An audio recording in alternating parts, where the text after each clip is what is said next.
अस्सलाम वालेकुम रहमतुल्लाह।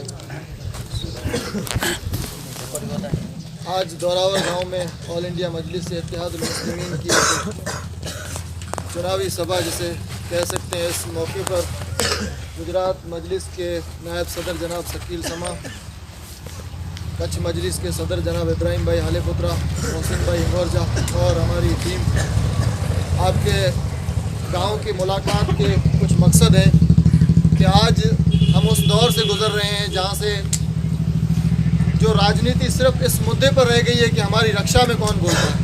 विकास के काम जो हैं वो बहुत पीछे रह चुके हैं, वो दौर शायद अब गुजर चुका है। ये आपके सामने जो रोड जा रहा है ये विकास में नहीं, ये प्राथमिक सुविधा में है जो सरकार को देना ज़रूरी और लाजमी है। जैसे स्कूल है ये भी सरकार को देना ज़रूरी और लाजमी है।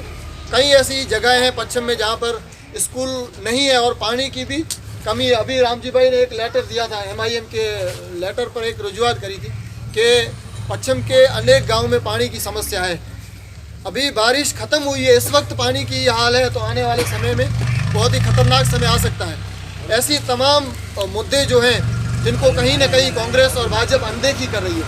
इस वक्त मुद्दा ये होना चाहिए था कि चुनाव विकास के मुद्दे पर हो, लेकिन यहाँ पर इस वक्त हमारे देश में ऐसे मुद्दे नहीं है। हमारे देश में सिर्फ इस मुद्दे पर राजनीति हो रही है कि किस विशेष धर्म के लोगों को टारगेट किया जाए और उसके बचाव में जो नेता आता है उसको मुद्दा बना दिया जाता है। इस वक्त हम समझ रहे हैं कि देश की सबसे बड़ी ऐवान में लोकसभा में एक बिल लाया जाता है जो सरासर मुसलमान और कमज़ोर तबका के विरुद्ध में होता है। उस बिल के विरुद्ध में कई नेता उस ऐवान में बैठे हुए होते हैं, लेकिन सिर्फ एक नेता असदुद्दीन ओवैसी जो उस बिल को हाथ में लेकर के बिल को फाड़ करके इस तमाम फांसीवादी ताकतों के सामने रखता है और कहता है कि ऐसे दस्तूर को सुबह बेनूर को मैं नहीं मानता, मैं नहीं जानता, इस खुले झूठ को जहन की लूट को मैं नहीं मानता, मैं नहीं जानता। ऐसे नेता को आगे कैसे बढ़ाया जाए और कैसे इसकी आवाज़ में आवाज़ मिला करके इस पार्टी को विस्तार दिया जाए, इस मकसद के तहत हम आपके बीच आए हैं कि चुनाव तो विधानसभा है, गुजर जाएगा, उसके बाद चुनाव आने वाले हैं जो तालुका पंचायत में, जो यहाँ के विस्तार के लिए असरकारक साबित हो सकते हैं। ये रोड रास्ता ये इम्पोर्टेंट मुद्दा नहीं है, ये प्राथमिक सुविधा में है जो देना पड़ेगा। हम हमारे विस्तार में सरकार के विरुद्ध चलते हैं, लेकिन फिर भी सरकार ने 31 करोड़ ग्रांट दे करके रोड मंजूर किया है क्योंकि वो उसके नाक में दम करके भी हम ले सकते हैं। वो मुद्दा नहीं है। मुद्दे तो हमारी आत्मरक्षा, हमारे इस्लाम पर हमला हो, हमारे दीन पर हमला हो, मुसलमानों को मारा जाए, इसके विरुद्ध में कौन बोलता है। मुद्दा इस वक्त देश में ये है। तो इस वक्त मुस्लिम अपने एक अफरा तफरी से माहौल गुजर रहे हैं। कहीं पुलिस उनको मिलकर टारगेट कर रही है।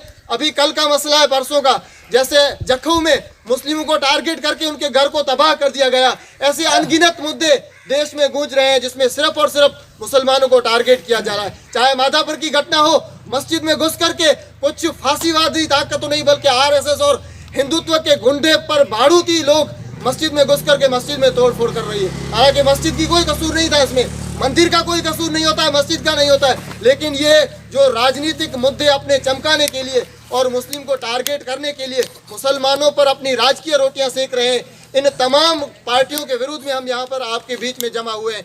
कांग्रेस हो या भाजपा या आम आदमी पार्टी हो, आम आदमी पार्टी ने अभी लेटर जारी किया तो उसमें तमाम समाजों के मुद्दे डाले थे, लेकिन सिर्फ नहीं था तो एक मुस्लिम समाज का मुद्दा नहीं था। कांग्रेस भी कई मुद्दे डालती है, लेकिन बिल्किस बानो पर इतनी आवाज़ नहीं उठा पाती है जितना उनका फर्ज बनता है।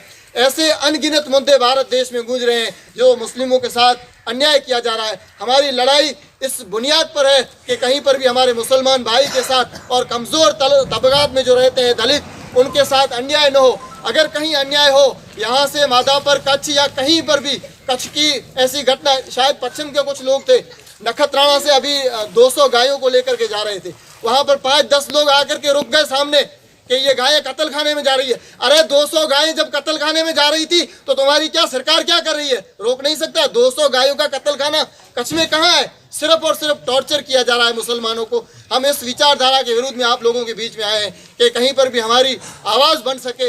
इस मुहिम को आगे चलाते हुए MIM अपने उम्मीदवार भुज सीट पर उतारना चाहती है। अगर पश्चिम का सपोर्ट रहा तो MIM का उम्मीदवार बिलखुसूस कामयाब हो सकता है और हमारी एक आवाज़ बन सकती है। तो आप तमाम लोगों का सपोर्ट मिले, इस उम्मीद के साथ हम आपके बीच में आए हैं। आपका सपोर्ट मिलेगा इस आशा के साथ। अस्सलाम वालेकुम।